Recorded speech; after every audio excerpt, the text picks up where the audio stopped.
It's now Labor Day. I took Sunday off and decided not to do any work on the bike, but I'm back here on Monday morning trying to get this thing ready to go up to the Harley dealership this morning.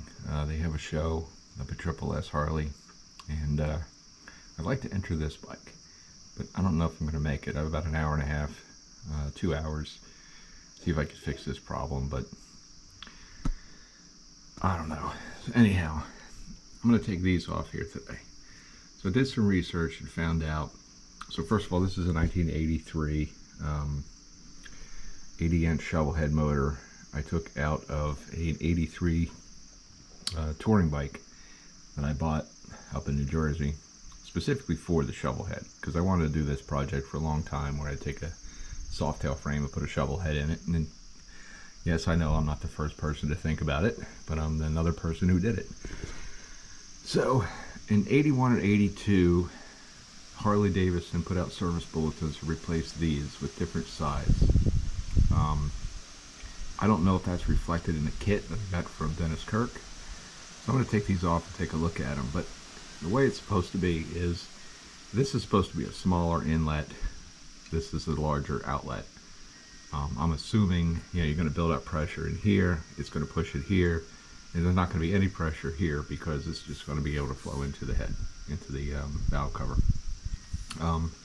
If I had these backward, it would make sense that there would be lower pressure here, there would be higher pressure here, and that would cause this to spurt out. I don't know. You know, I'm not an engineer. I just, you know, it's a hobby.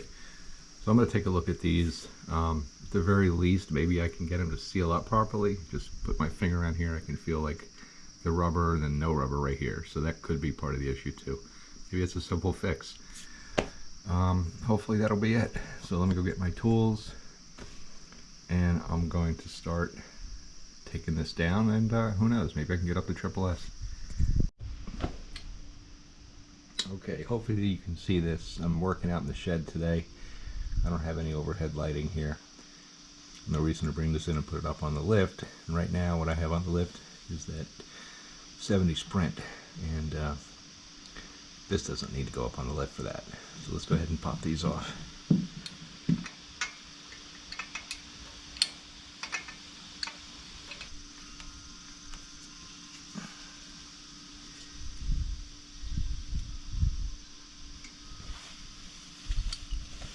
So here you can see this gap.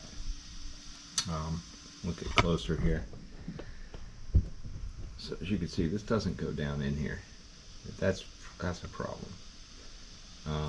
I'm guessing that this side probably is the same, which means this isn't really long enough. That could be one of the reasons why I'm spitting so much oil out. Get the other side. Let's take a look at that one.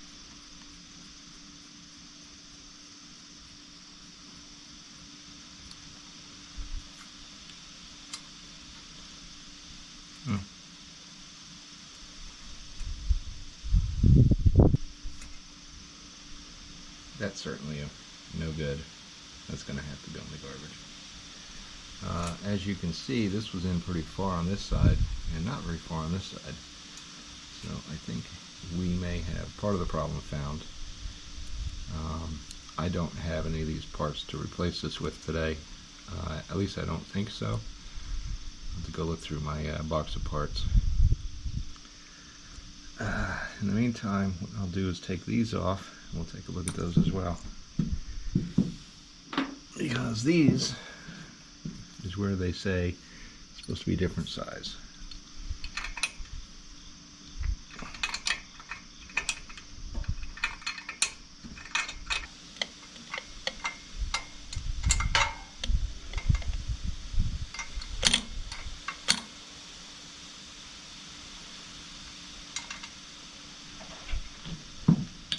So on the left you have the rear, on the right you have the front. Your guess is as good as mine. It does look like this one's smaller than this one.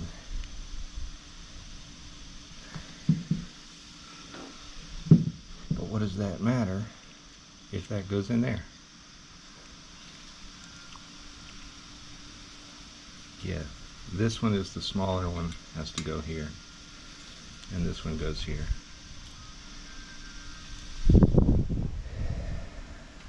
So I had that backward. So now the question is, can I get some more of these pieces here? I think I have a kit that I had bought, an aftermarket kit, that will have these grommets in there. And this just looks like the size of brake line, so I might actually be able to cut a piece slightly longer to fit in there properly. So for now, let me go see what I can find in my toolbox, and we'll come back. And this is why we don't throw anything away. I was able to find a couple of these grommets, and they look like they're the same size. This is that aftermarket kit that I bought. It doesn't have grommets, it has these snap connectors, which immediately leak, so I'm not going to bother with that. This also looks like it's a lot thinner, so I don't necessarily want to go with something that's thinner to restrict oil flow. So here's a piece of brake line that I have, which is essentially the same diameter. The inlet, though, let's see, the inner diameter doesn't look right, but it looks pretty damn close, and it's certainly bigger than what that was. And that's a, an aftermarket part. So I'm going to go ahead with this brake line, and I'm going to cut it slightly longer. I don't know, maybe just a tiny bit longer. Bend it. I'm going to shine it up on the buffer, and you'll never know that this was a piece of brake line. And here we go. Can't even tell that that was a piece of brake line 5 minutes ago. And I made it a little bit longer. I'm going to go ahead and trim that and bend it as needed once I go to put it on the bike, but hopefully that'll be enough. I just have to take the ends here and wallow them out a little bit just to make sure that little overhang is taken out. Alright, we'll go back to the bike in a few minutes and put this back on and see how it goes. Alright, so get these back in here properly. And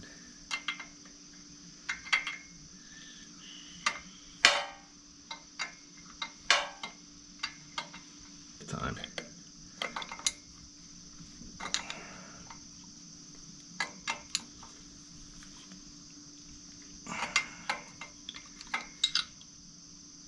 Alrighty, that's pretty tight.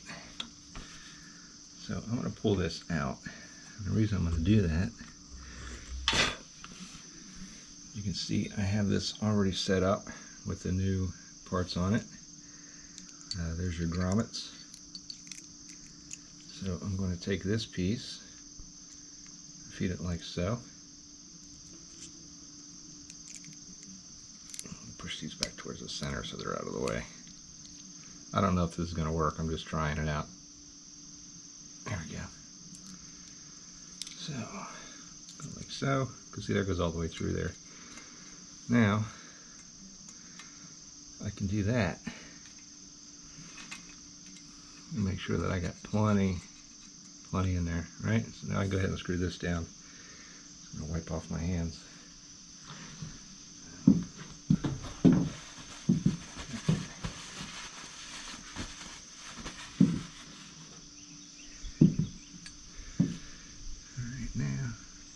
Started so that we're not going to cross thread it stupidly.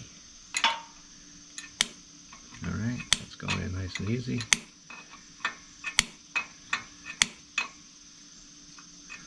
So as you can see, this has a little bit of movement to it, but we're not going out anywhere. There's plenty in here, plenty in there. Those grommets will smash here, and that should take care of that leak. As you say in the office, you know, that says here in small print, things you miss. Right.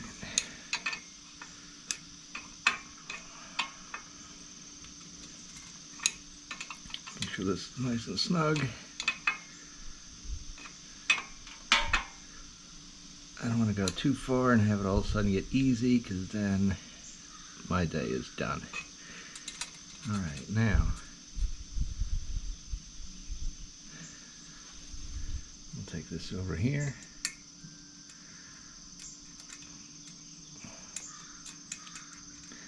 Slide the grommet down. Go over here, slide the grommet down.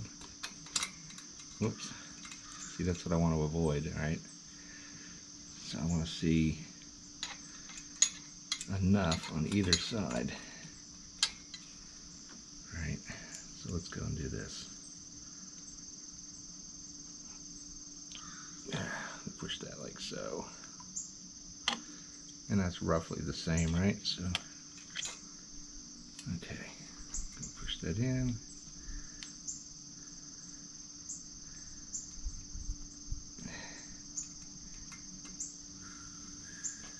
Now, how did I do that?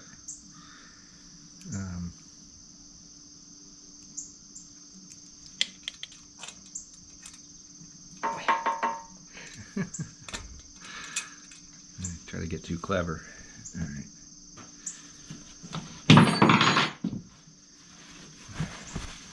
The seat is not good enough for holding tools. So here we go. All right. So basically what I want is I want this to have pretty much the same amount of space on either side.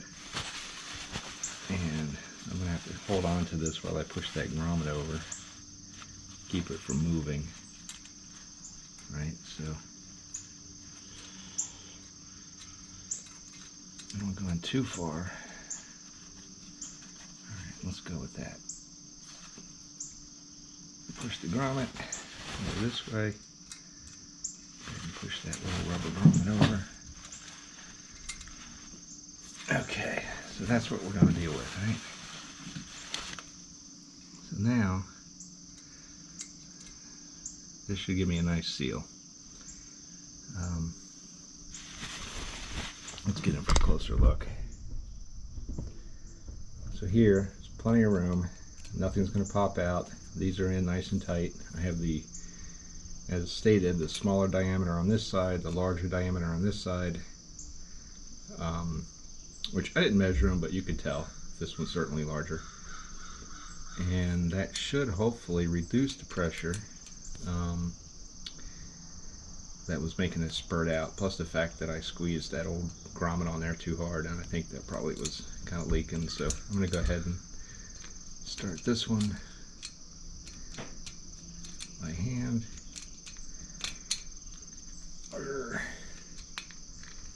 Yeah, see, they don't like to start.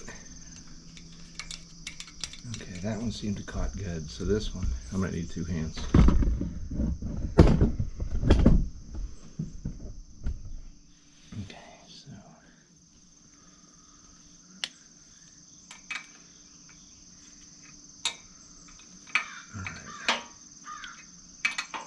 Yeah, that threaded, so we're good there. I'm going to thread these equally on both sides just because I want to make sure that I'm not getting too much on one and not enough on the other.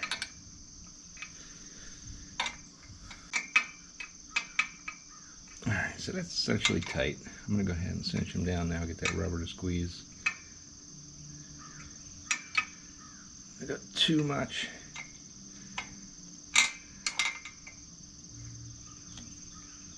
Okay. Alright. Yeah, see, there's no movement.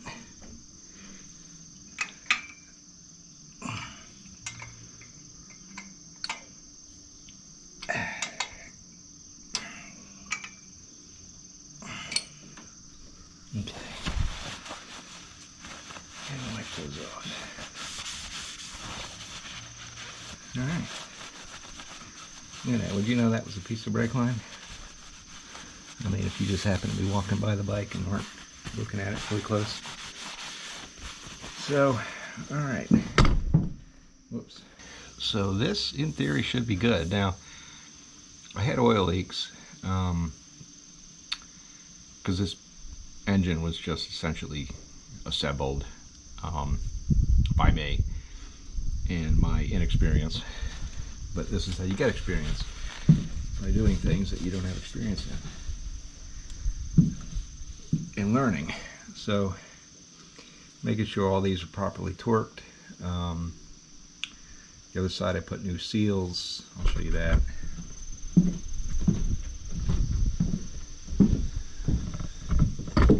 So I had a lot of oil leaking out of these. So I went and I bought new crushable gaskets. And I also used, I don't know if you ever seen Pacific Mike, he used a Permatex, a gray sealant, which is, you know, impervious to gasoline and oil, so it's really good for putting, you know, sealing up places where, you know, you're going to get oil or gas in it, or at least gasoline. It also helped me with the intake leak on my pan head, because it's able to fill in the gaps with the bad machining that was done on the heads, and so what you end up with is a nice sealed intake, and that's what we want to make sure too, that we're not leaking any more oil out of these. I also had some oil leaking from under here but around the back, right? So it was leaking down on the exhaust, and so just going around and retorquing all these bolts down, that seemed to fix that issue. So of course, now that if I got this oil leak sealed, the question is, where's the next one going to spring up? Okay, and that's the fun part about working on these bikes. So let me clean up here and get the bike out. We'll see if maybe I can take it down the road and back and see what happens. Until later. Alright, I'm going to go ahead and try starting this up. I used the kicker because, to be honest with you, the starter Bendix, it doesn't always grab, and it kicks over pretty good. Give it a prime kick. Just because.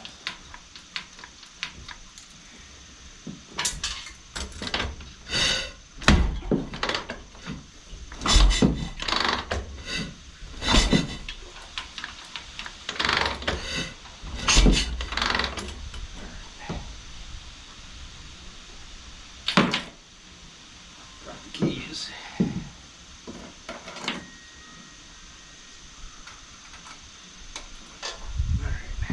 Rip.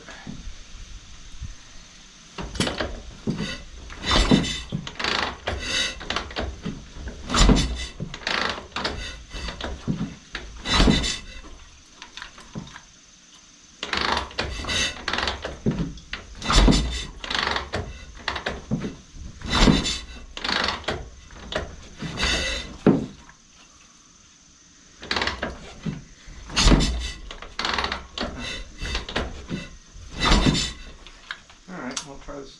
Oh, I should turn it on first.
I'm going to call that a successful run. Absolutely. And even the hesitation stopped. I had to pull out the mixture adjustment screw. Only about a quarter turn, eighth of a turn. Did about an eighth of a turn the other day, and that was it. Everything seemed to be perfect. A little bit of burn off there, but that's nothing big. Yeah, I mean, we have heat in there, so we're going in, we're circulating.